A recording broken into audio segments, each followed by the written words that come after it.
Origin just almost reaction. This is how Ukraine is breaking through Russia's naval blockade by channel Real Life Lore.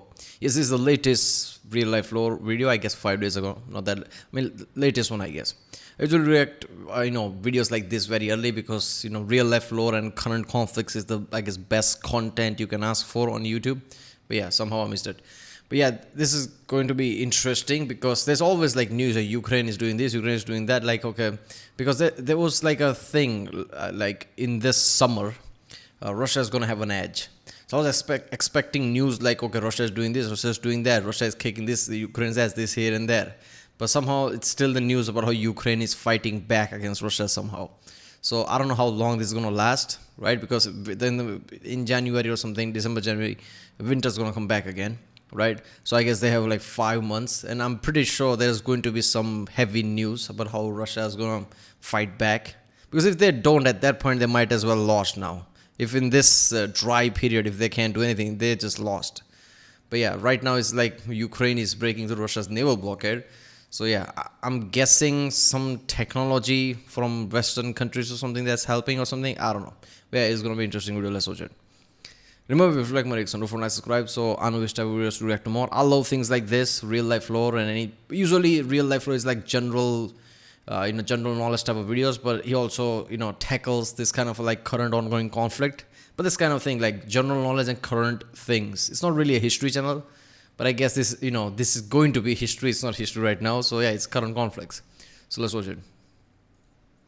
As of July 2023, the Russian invasion of Ukraine has entered into its 17th month. What the Kremlin had initially intended to be a quick knockout blow toppling the Ukrainian government in a matter of days has transformed into the bloodiest war fought in Europe since 1945, and the Russians have since shifted their strategy from a blitzkrieg-style offensive into a long war of grinding attrition. As a part of this war of attrition, the Russians are systematically attempting to annihilate the Ukrainian economy in order to destroy its ability to effectively fight back and force a surrender. Ukrainian infrastructure like roads, railways, bridges, energy facilities, and more have been relentlessly bombed by cruise missiles and explosive kamikaze drones. Explosives planted within the Novokakhovka Dam in southern Ukraine blew the dam apart and flooded large sections of the Dnipro River downstream, and wrecked much of southern Ukraine's irrigation systems. Across the front line, the Russians have planted enough landmines to make Ukraine the most heavily mined country in the world now that could take decades of time and effort to fix. And then there's simply been the numbers of people who have left from the Ukrainian economy altogether and are no longer contributing to it. The latest numbers suggest. By the way, one thing I learned about those kamikaze drones is that they are powered by something like a rotary engine, right? These engines are really powerful. They can rev really high numbers and they can sound really loud, like really aggressive.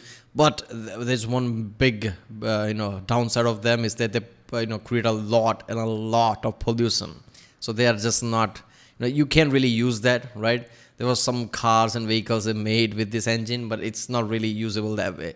So it's really, there's something that can kill you by pollution is also part of a drone that is designed to kill you. Somehow that's just like, that's interesting. That around 3.7 million Ukrainians, 90% of whom are women and children, continue to remain outside of the country as refugees, along with an estimated 42,000 civilian deaths since the invasion began. Whoa. And militarily, the United States believes the Ukrainian side has so far suffered around 20,000 military deaths and 130,000 additional injuries. And in addition to these losses in people within Ukraine, there's also been the loss of land. As of the production of this video, in the midst of a massive Ukrainian military counteroffensive, around 18% of Ukraine's internationally recognized territory remains beneath Russian military occupation, an area roughly the size of Austria, stretching across the Ukrainian provinces of Luhansk, Donetsk, Zaporizhia, Kherson, and Crimea. All provinces that Russia has since unilaterally declared to have annexed into its own territory, in the largest conquest of land seen in Europe since the Second World War. All of this has resulted in the Ukrainian economy contracting by nearly a third from the beginning of the invasion in February of 2022 to a year later in February of 2023. But one of the biggest ways that Russia... By the way, that images of destroyed building, every time I see it from Ukraine, I mean, do you remember those images that you constantly see from Middle East, mostly from Syria? I think it's Syria, right? These mega type of looking cities with major towers, but they're all half destroyed and just crumbling. You're just like, what the fuck? Look at this. There's always like videos like, nowadays there's too many channels, right? Be amazed and God knows what that shows this kind of like a interesting clip from around the world type of videos, and they always show clips from that, and you just feel like, what the fuck? Like how many years of warfare took to do that? And now you see this Ukraine images, like it's just been like what, year or two now. It's just like, yeah, but it already happened. So it doesn't even require that long time for something to turn into basically nothing. Like that's how scary warfare is. It's just like that. Like year and a year and a half is like nothing, right? It just goes away and you don't even notice that. And look at what everything's destroyed. Has been attempting to destroy the Ukrainian economy even further has been by using their navy to blockade the country's coastline in an attempt to strangle Ukraine's ability to conduct maritime trade with the rest of the outside world. Russia's initial invasion and annexation of Crimea in 2014 and subsequent full-scale and ongoing invasion that began in 2022 has resulted in the majority of the Ukrainian coastline already falling beneath direct Russian military occupation, with many of Ukraine's most significant ports unable to be used or accessed. The entirety of the Sea of Azov has been fully occupied on all of its sides by Russian forces, leaving Ukraine with only a small amount of remaining coastal access in the west of their country. But even this limited coastal access to the world's oceans has been severely restricted by the... I mean, they control Sevastopol. I mean, that's like a very major hub. Like many, basically every scanner radars can be easily picked up, like any movement from here. Like this is such a strategic position. Like this is the port, right? That's why this port has been known, like if you want to control Black Sea, that's what you need, right? So obviously like this means nothing when Russians control this. Like they're going to see every movement. They're going to detect everything. They'll have counter defensive that can easily take down any ship. Actions of the Russians. The city of Kherson, another major Ukrainian port city on the Black Sea at the mouth of the Dnieper River, was directly occupied by the Russians for months across 2022 before being retaken by the Ukrainians in November. Then, in June of 2023, the Russians blew up the Novokakhovka Dam further upstream, which resulted in the port facilities of Kherson becoming severely flooded and damaged. The reservoir that was behind the blown-up dam has largely drained up, impairing shipping and navigation all along the Dnieper River south of the city of Zaporizhia. And, moreover, much of the Dnieper River's east bank south of Zaporizhia remains beneath Russian military occupation. That mostly eliminates the ability of Ukraine's Dnieper River ports to continue functioning with exports and imports, including river ports further upstream like Dnipro and Kiev.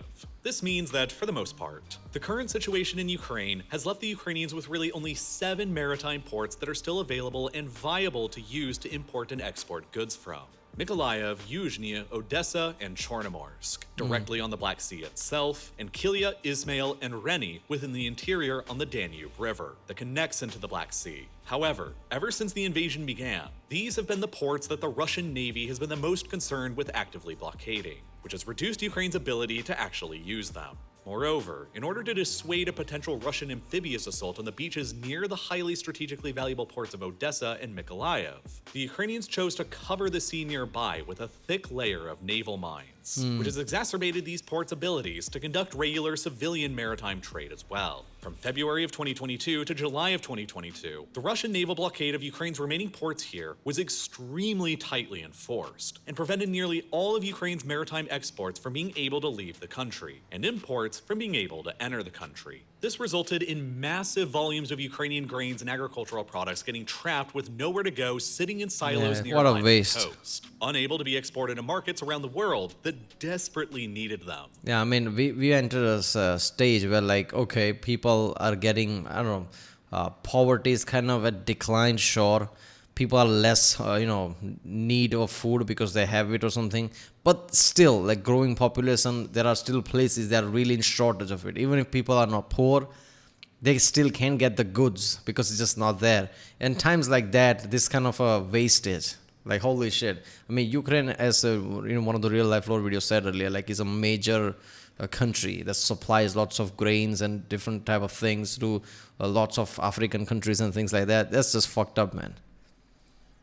That was an extremely dangerous situation for the entire world. Because under normal circumstances, Ukraine is one of the most significant agricultural producers in the entire world. And a lot of countries heavily rely on their food products to continue effectively functioning. You see, Ukraine is a land that is blessed with some of the most agriculturally fertile soil seen anywhere in the world. It contains the highest concentration in the world of a very specific soil type called Chernozem, or black ground, which has a very high moisture storage capacity and naturally contains high amounts of ammonia and phosphorus. The Chernozem soil type is considered so valuable for agriculture that it was illegal to sell in Ukraine for decades until just a few years ago in 2020. Under normal circumstances then, before the invasion, Ukraine was the world's leading producer of sunflower oil and a globally important top 5 producer in grain crops like barley, maize, and wheat. Before the invasion began, approximately 15% of the worldwide corn market was contributed by Ukraine, along with 13% of the global barley market and 10% of the global wheat market. I mean, that's a lot when you realize that there are nearly 200 countries in the world and top 5 supplier, and this in tens of percents, that's going to take a hit. Many of Ukraine's enormous agricultural products went to food-vulnerable countries around the world and fed an estimated 400 million people, most notable among them probably being Egypt. With extremely limited farmland around the narrow Nile River running through the Sahara Desert, and with an exploding and hungry population of more than 110 million, Egypt currently imports roughly half of their entire consumption. Egypt's 110 million people? That's surprising. A quarter of those wheat imports were all coming from just Ukraine, with another 62% of those imports coming from Russia. The Russian invasion... I mean, Canada has a 60 million, right? 110 million is kind of like higher number, especially for Egypt. That's what I never thought they would have that kind of number. I always felt like this mostly desert. There are very few oasis type cities there, I guess, I don't know, where like few millions, 30 million for 100 plus million. That's like, okay. Of Ukraine, thus severely disrupted the supply of wheat to the country, as the Russian naval blockade was blocking all of Ukraine's wheat and other food supplies from getting out of port, meaning that at least 12% of Egypt's entire normal wheat consumption was trapped in Ukrainian grain silos, unable to make it out. The price of bread and other foods in Egypt and around the world began to spike, as the usual supply became constrained, leading to widespread fears of public unrest emerging within particularly food-vulnerable and inflation-sensitive countries across the Middle East, like Egypt, Yemen, Syria, and Lebanon. During these initial months of the Russian naval blockade, Ukraine was left with very little other alternative options of getting its usual agricultural exports out to the world market. The only really remaining methods were by either rail or truck, but both of those methods are vastly less efficient than shipping out by sea for a variety of reasons. I mean, obviously, I don't know if most people know this or not, but obviously I'm a reaction channel. I watch a lot of videos at real life lore, and I always had a good sense of general knowledge about things, but even then my knowledge has expanded a lot in past 2 years. Right, this is why I started this channel in the first place, because I wanted, it's like it was COVID time. That's when I started this channel in 2020, when like COVID, everything locked down. Right, I was not going out, like fuck this. I was gonna take a lot of information, and then I realized that there is a reaction channel thing. Like, might as well do that. So I learned a lot of things, and one thing I realized that any shipment go through ship is way, way better than any other thing combined. Right, like trucks, trains, airplanes. If you combine all of that, that's still not going to be equal to what a ship can basically transport. Even though ship can be slower, just one ship can transport a lot of fucking things, like really lot of things. So yeah, you can't really substitute trucks instead of ships. That's just going to be like 10% barely what ships can do. So that's just not going to be enough.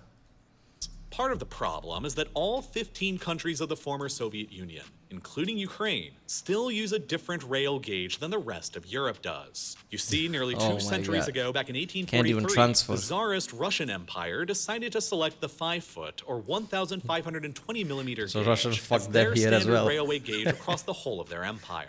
The Soviet Union then inherited this decision after it was established in the early 1920s and maintained and expanded it all throughout its existence, which is why all formerly Soviet states continue to use this gauge for their own railways today. But of course, this gauge contrasts with a so-called standard gauge railway of 1,435 millimeters, which is the most widely used railway gauge in the world today, and the one that is used in nearly the entirety of the rest of Europe. India uses Russian including, style? Critically, in all of Ukraine's Why is European India not Union in member blue? bordering states like Poland, Slovakia, Hungary, and I guess it's Romania. completely different. This means that freight rail transport from Ukraine to other post-Soviet neighboring states like Russia, Belarus, and Moldova is How to search that?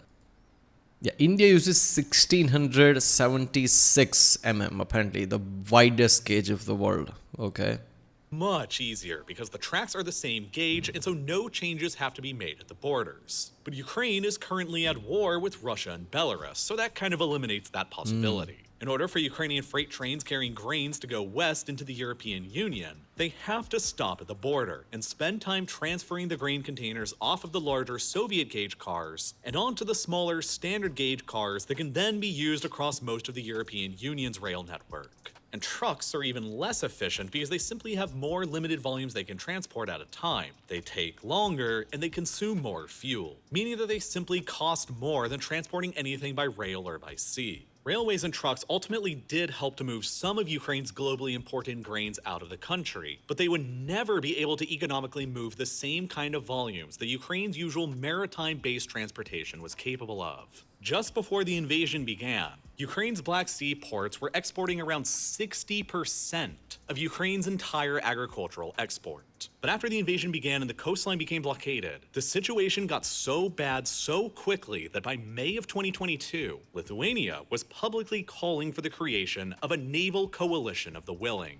that would see ally navies sending their own warships into the Black Sea to safely escort Ukrainian merchant vessels carrying their grains through the Russian blockade. A plan that would have had to be approved by Turkey, and a plan that could have ended in a shooting war between Russia and the allied warships. But that outcome never came to pass, because after a series of extremely tough negotiations, Russia, Ukraine, and the United Nations finally settled on a deal to get Ukraine's agricultural products out of the country by ship to the places that needed them in July of 2022. It all culminated in what became known as the Black Sea Grain Initiative, which was mediated by Turkey, the country who controls the extremely strategic gates regulating all maritime access between the Black Sea and the Mediterranean.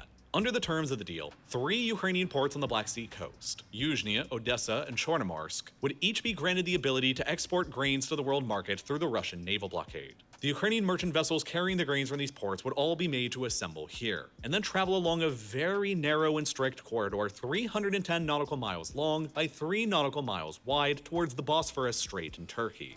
Once there, the ship's cargo would be subject to... Yeah, I'm surprised Russia agreed to that, right? Because now, like it has happened in past with many, many places where people can easily, whenever they're like, oh, I'm transporting grain, I'm transporting fruits, vegetables, and there's always some kind of war equipment buried below. Something like that can happen, right? Like, obviously, West already supplies Ukraine with things, but I'm pretty sure they don't supply it through sea because they couldn't. But now, because of this, they can basically, sneak in weapons very easily and effectively in large numbers. Because of this, that is surprising. Inspection by a joint team of Russian, Ukrainian, Turkish, and UN officials. And after passing, the ships would be allowed to carry on their way towards markets. Upon returning back to the Turkish Straits on their way back to Ukrainian ports, the same joint team of Russian, Ukrainian, Turkish, and UN officials would inspect the ship's cargo once again, where the Russian officials would be specifically searching for any weapons on board being taken back to Ukraine. The deal was initially set to last for 120-day terms at a time, after which it would have to either be renewed with the consent of all involved parties or expire. In some ways, the Black Sea Grain Initiative deal was a success. Its signing directly contributed to the decreasing global price of food around the world, as markets all began anticipating the usually massive Ukrainian grains. If Ukrainians are smarter, they would have created some custom compartment somewhere in the ship that nobody can really know, or just looks like one of the engine bays or something, or just part of a wall or something which has hidden weapons inside that nobody can detect or some shit. If they're smart, I bet, we'll hear about that 10 years from now or something when the war is long over and the more details come out or something. Re-entering the global supply again. Ever since, Ukraine has managed to successfully export around 30 million tons of its grain by sea to date. But the deal has also been far from perfect. Despite the deal being made, Ukraine was still only exporting about 30% less food products than it had been doing before the invasion for a variety of reasons. Under the terms of the deal, the Russians have the right to inspect any Ukrainian merchant vessel they want. They might in order not to even make sure have they that aren't thing carrying because it's all weapons on destroyed. board back to Ukraine. The Ukrainians have repeatedly claimed that the Russians have been overly picky with this right, and that they have been deliberately dragging out the inspection process on virtually all of their merchant vessels in order to slow down Ukraine's exports. While the deal itself has been repeatedly threatened with cancellation from the Russian side, the very day after the deal was signed, the seaport at Odessa, supposedly one of the safe ports allowed to continue trading, was bombed by Russian missiles and damaged. Russian forces have continued hitting parts of the city of Odessa with missiles and drone strikes ever since.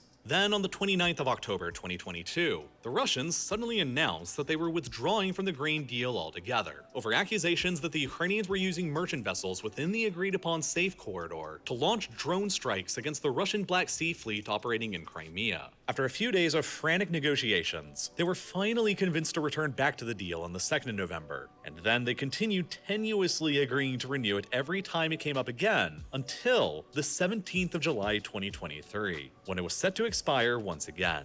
In July, Russia began insisting that it would withdraw from the deal again unless certain demands of it were met first. They insisted that Western financial sanctions placed upon them were restricting their ability to export their own agricultural products like grains and fertilizer. While Russian grains and fertilizer products have never been directly targeted by Western financial sanctions, Russian insurance, logistics, payment, and banking companies all have been targeted. And so, Russia has argued that those sanctions placed a barrier to their own agricultural exports nonetheless. In order to help with this, they requested that the Russian Agricultural Bank be reconnected to the Russia worldwide... can't hold hostage like that. We'll let go of grain if you let go of all these restrictions. It's like, no, man, you are the aggressor. We did this for a reason. We can't back out. I'll be surprised if Westerns actually gave in to that kind of a demand, right? Because that's like, you can't have all of that, right? You did this shit, now you can't back out. This is the consequences, So I'll be really surprised if West countries back out from that. its SWIFT international payment system, a bank that had been severed from SWIFT almost immediately after the invasion took place, which isolated its ability to conduct transfers and payments with foreign, non-Russian companies. Moreover, the Russians insisted that the deal wasn't accomplishing its stated purpose of getting grains to poorer countries that needed them the most. Between August of 2022 and July of 2023, the vast majority of Ukraine's agricultural exports being allowed through the Russian blockade were only going to 6 countries: China, Spain, Turkey, Italy, the Netherlands, and Egypt. 40% of Ukraine's agricultural exports were heading to Western Europe. Another 46% were heading to Asia that was mostly taken over by China and Turkey, while only 12% were heading to Africa. The UN has countered these facts by insisting that the increased supply of Ukrainian grains onto the worldwide market helped to reduce the overall global price of grains by about 20%, which still ultimately helped alleviate food prices in struggling, less developed countries as well. Nonetheless, when the time came for the deal to be renewed again in July, the Russians ultimately decided to not renew it again on their end,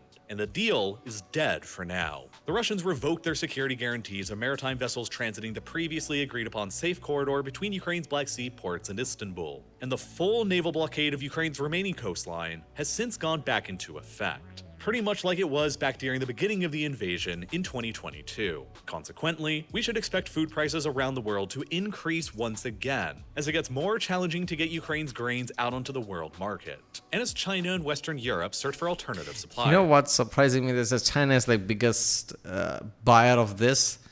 I'm surprised like China is not getting pissed off at Russia. Like, okay, you're because of you, we are suffering. Like, you're making another enemy here, Russia. Like, I'm surprised. Like, because of global trading, I always assume like whoever they're going to be the aggressor is going to affect everyone, and everyone will be pissed off at this aggressor. So I'll be surprised if that's not the case. Like, even China getting pissed off, right? All the big power around the world getting pissed off because everybody's taking hit now. Because I'm surprised, like, Ukraine's biggest buyer is China. Like, I always assume that China is like so big, probably makes their own grains and shit, but I didn't know that. Like, China takes a lot of those things. So I'm guessing that China would be pissed off as well because obviously billion people, right, is going to need things. For their part, the Russians have insisted that they could be convinced to return back to the deal again in the future if their demands are met, like reconnecting the Russian Agricultural Bank back to the SWIFT payment system. And, understandably, owing to Russia's numerous threats over the past year to withdraw from the Black Sea Grain Initiative, and due to trust between Ukraine and Russia being at an all-time low, many Ukrainians were long concerned that the grain deal would not end up lasting forever. Contingency plans had to be made for this likely future scenario to mitigate the risk. And one of the best plans the Ukrainians have come up with here is to rely more on their previously neglected and largely unused 3 river ports on the Danube River, in the extreme southwest of the country. The Danube River itself is the second longest river on the European continent. It arises within the Black Forest of Germany before snaking across the territorial borders of 10 European countries until it empties at its delta in the Black Sea between Romania and Ukraine. Thanks to numerous engineering efforts across the 19th and 20th centuries, the Danube is today a highly navigable river. Ocean-going ships are able to enter its mouth in the Black Sea and travel as far inland as the Romanian river port of Brăila, and then river barges can make it even further all the way inland to Kelheim in Germany, a distance of over 2,400 kilometers away from the Black Sea. And then, due to a series of canals the Germans constructed during the 20th century, river barges can then connect from the Danube River at Kelheim to the main river at Bamberg, and then from there on into the Rhine River and towards the Rhine's delta at the port of Rotterdam, the biggest port in Europe and the biggest port anywhere in the world outside. Obviously that's, Britain is there, but they are closing in more and more northwards. Isn't that where Russia is also dominant there? But I guess that's close to Britain, so I guess, I don't know, it's probably going to be fine. But yeah, I feel like that's like way too indirect and going to be way too slow. Is that going to be beneficial at all? I guess it's better than nothing, but I don't know, yeah. Side of Asia, a continuously navigable route by river traffic and barges all the way across Europe, from the Black Sea to the North Sea, that was only finished in 1992. Ukraine has 3 significant river ports on its section of the Danube River, in a remote part of the country known as the Blockade, which is administratively a part of the Odessa province. This means that, hypothetically, grains transported down to these 3 river ports by rail or by truck can then be loaded up onto ships and either transported downstream the Danube into the Black Sea, or further upstream the Danube and then through a series of canals towards major Romanian ports like Constanta. And if the situation within the Black Sea got really bad enough with the Russian Navy, under an extreme scenario, they could be transported all the way upstream the river to Kelheim and moved through all of the canals towards the Rhine and towards Rotterdam, or loaded up onto trains and taken to any number of European ports all along the way. But this strategy was initially considered geographically problematic, because these 3 Danube River ports and the region of the Blockade itself is only tenuously connected to the rest of Ukraine, and is nearly a completely separate island from Kiev's perspective. The Blockade region is only connected to the rest of Ukraine by 2 roads and 1 railway. And of these limited connections, the M15 highway in the west stretches through Moldovan territory and runs less than 23 kilometers away from the territory of Transnistria, a breakaway state within Moldova that has requested annexation. Can they make another road eventually and make sure the road stays in Ukraine? That feels like, okay, like how geographically locked are you so you can't even build something here? You have to go through there. By Russia on multiple occasions, is currently occupied by at least a couple thousand Russian soldiers, and is legally considered by the European Council to be a Russian-occupied section of Moldova. Hypothetically, Russian troops stationed within Transnistria are only a stone's throw distance away from striking the M15 highway nearby. The other highway and rail connection from the Ukrainian mainland to the Blockade region is a highway and rail combo running side by side of each other across a bridge over the Black Sea through the town of Zatoka, a bridge that is very vulnerable to missile and drone strikes. This strategic bridge has already been documented to have been attacked over a dozen times now by Russian forces since their invasion of Ukraine began. And every time the bridge gets damaged, all Ukrainian traffic into and out of the Blockade region has to switch to using the single M15 highway running partially through Moldova and near to Transnistria, which often results in massive traffic jams stretching all the way from the Danube river ports to the city of Odessa. Russia. If both of these roads get severed, then the Budjak region effectively becomes an island of Ukraine's from a logistical perspective. Because of this remoteness from the rest of the country and the difficulties in actually transporting anything to them, compared to Ukraine's comparatively massive ports that are directly on the Black Sea, these three Danube River ports of Ukraine were long neglected and only accounted for around 1.5% of Ukraine's total volume of trade before the invasion. By contrast, Ukraine's numerous Black Sea ports accounted for a whopping 60% of Ukraine's entire trade volume, with most of the rest being made up by rail and trucks. But since the invasion began, with the loss of their entire eastern coastline to Russian occupation and the imposition of a Russian naval blockade across the remaining western coastline, the importance of the once neglected Danube River ports in the extreme southwest of the country became immediately apparent. While they may indeed be more logistically difficult and expensive to get to, the Danube River ports offer a major advantage during wartime that the Black Sea... I'm not sure, man, because I feel like Moldova's Russian forces will definitely attack the Moldovan highway, and the other highway is obviously constantly going to get bombarded by Russian ships. Those are the only two highways. And if they don't renew and they realize that they're actually transporting from Danube, that's the first thing they'll do to cut off those two sources. So yeah, this is a problem can be. I'll be surprised if Russia don't do that, right? Seaports do not. Safety. The port of Mykolaiv wasn't even ever subjected to the security guarantees of the Black Sea Grain Initiative, and has been frequently subjected to aerial attacks. Odessa was covered by the terms of the deal, but was still repeatedly subjected to missile and drone strikes regardless. And now that Russia has announced its total withdrawal from the Black Sea Grain Initiative altogether, all bets are off again, and all of the Black Sea ports will return back to the full blockade and potential attack scenario. All of Ukraine's Danube River ports are very notably directly on the border with Russia. By the way, if let's just say that war ends very soon and everything starts to go back to normal or something, how is Ukraine going to recover all these giant structures, giant buildings and things? Because if you see all those damages are structural damages. Because after that you can't trust the structure, right? I mean, I have a construction company, and I know that even if you're like frame structure type of building, which you probably have, if you go anything about like 10 stories or something, 5-10 stories, which is going to be the case with all these buildings, frame structures is great, right? And can hold a building fine even with damage like that.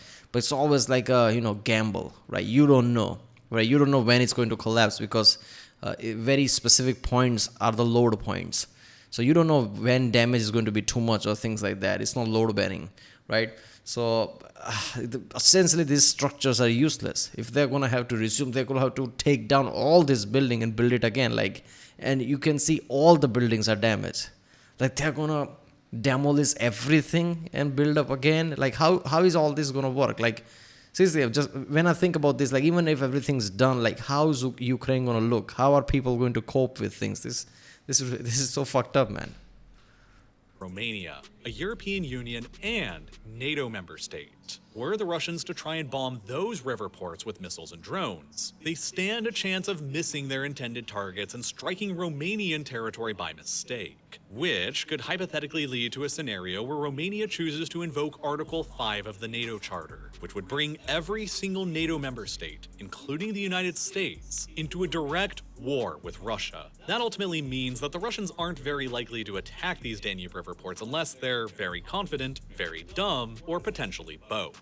And moreover, these Danube River ports grant the confident and dumb comes from unfounded pride, which you can say about Putin. So I mean, if you really think like Putin is smart, he's obviously has a lot of ego, because you need balls to basically think like, I'm going to attack some major country in 21st century and think like, are you not going to face consequences? I don't even know what your end goal is, but maybe he has balls and he has a vision that nobody can see, and maybe he thinks he can achieve it. I don't know.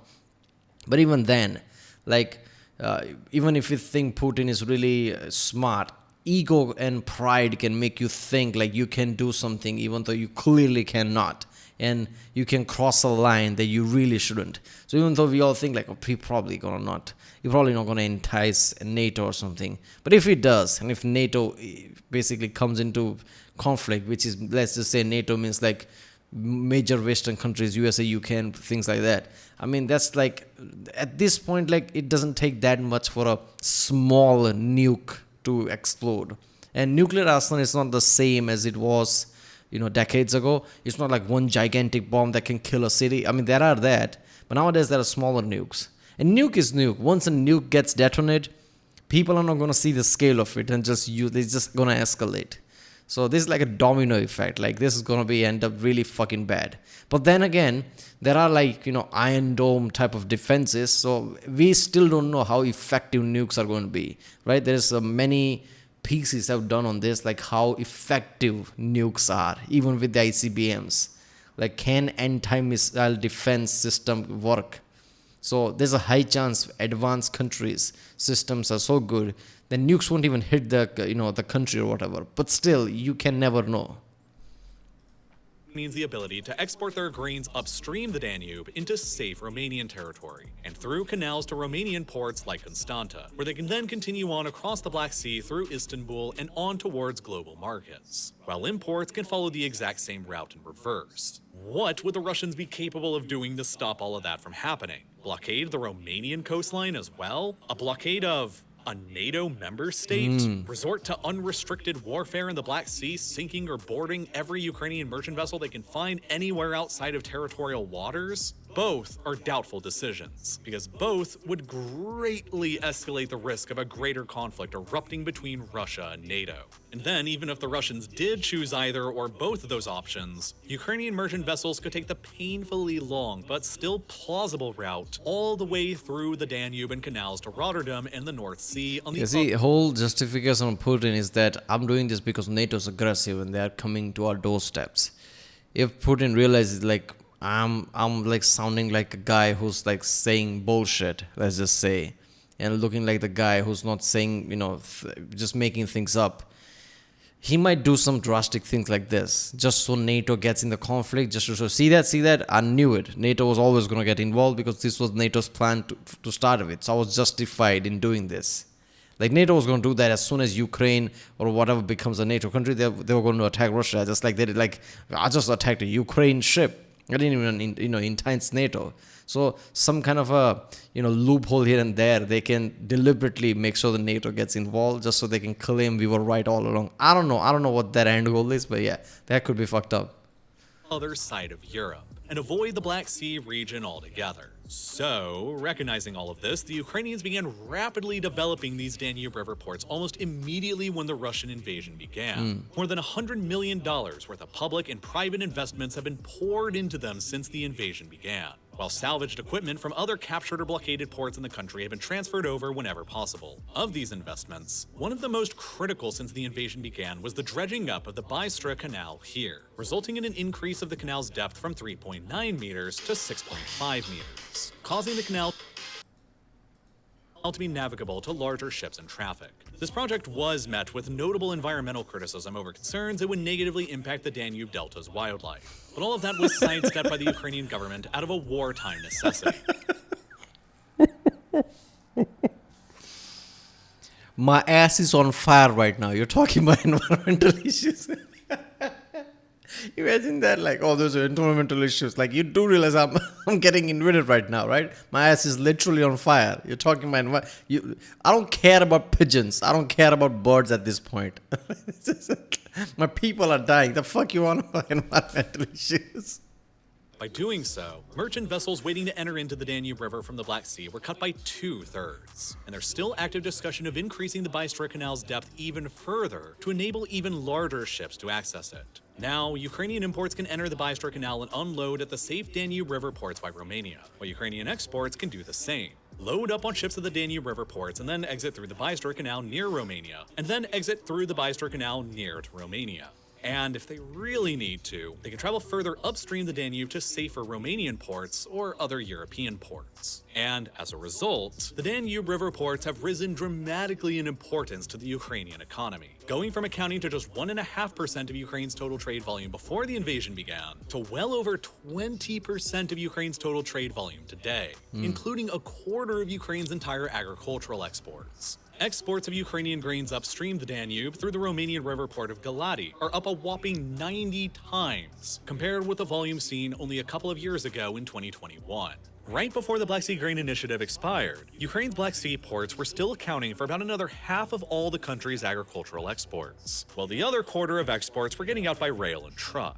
But now that the deal has been canceled and the ports are returning back to a full blockade scenario, those half of Ukraine's agricultural exports are either going to be trapped within the country indefinitely, or the Ukrainians are To going me, to I feel like, okay, this might be an ignorant statement, but to me, it feels like this is like a ripe opportunity for all Europeans, isn't it? All European truckers, at least. Every single European truckers, that is like, I played Euro Truck Simulator a lot, so I guess I'm just thinking that way. Every single European truck company has to be like, fuck it, let's just make a beeline to Ukraine or something, fill that shit up and, go to, I guess, other European countries. This is like an opportunity, I will make money or some shit, because that's a lot of business. So I don't know, this feels like a big undertaking, but wouldn't that work, right? Wouldn't they just like, all Ukraine has to do is just gather around all European leaders and whatever, talk to them like, okay, I need help like this, I need your transportation, right? We'll make a deal or whatever, we all make profit or some shit, just increase that truck numbers ridiculously. Won't that work? I don't know. It feels like in modern world, I think we can do some shit like that. I don't know. But again, this feels like a really out there, like a logistics would be crazy, so might not work, but who knows.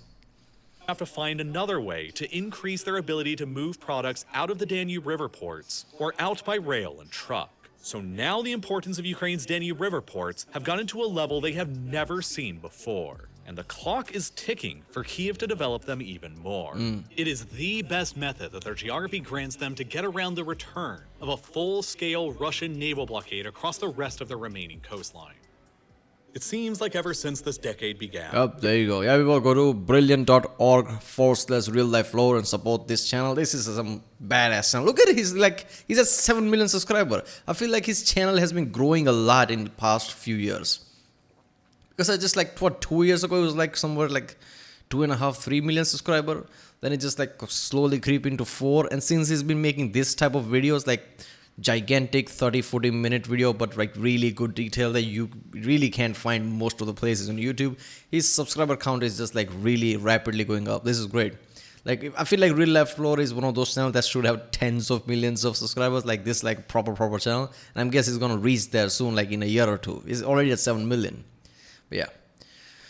Right, that is okay, first of all, the environmental comment is just okay, there's environmental issues, for fuck's sake. Right, yes, obviously. I'm one of the biggest environmental guys. I'm a very scientific literal guy, right? I know environment, all the issue is real. I know our ass is on fire, and it might be late, it might not be late, but there's a high chance everything might be late, so we need to do something now. But still, man, you can't just throw away I saw that stop oil protest is happening. Where is it in Britain? Where the fuck is that happening? Is it in Canada? I don't know. Right? And there was a woman who's screaming, get the fuck out of the way. There are kids in that bus, has to go to school. Just one guy, listen to me. What about the dolphins? And I can't, man. Her reaction was surprising. Man, fuck the dolphins. And this is the biggest issue in today's world. You think that, obviously you're right. Your issue is real. Whatever you think is the issue, that's real. But you think that trumps everything, right? That trumps everything, and everything has to stop, even though that's not how things work, right? When people say it's complicated, they're not putting things aside. This is like a dilemma issues. This is real, these environmental issues are real, but at the same time, I can't just stop the whole world's economy and starve people where people fucking die, their job that gets taken away, kids don't go to school. The fuck do you mean by stop oil? I want to stop oil, but there is no alternative right now, immediate alternative. Obviously there are renewable energies, but you can't just implement that overnight, right? So the stop oil thing is just so, like, it's so single digit mind people have. Like, okay, I'm right. Environment is real. I'm a 15 or 16-year-old teenager and I'm right. I know better than, some philosopher or great minds of the world. I know better. Like, everything else don't matter. Your kids and, the school and whatever, none of that matters. Like, come on, man. Alright, people, that was how Ukraine is breaking through Russia's naval blockade by channel Real Life Lore. If you like my reaction, don't forget to subscribe. And yeah, I'll see you next time.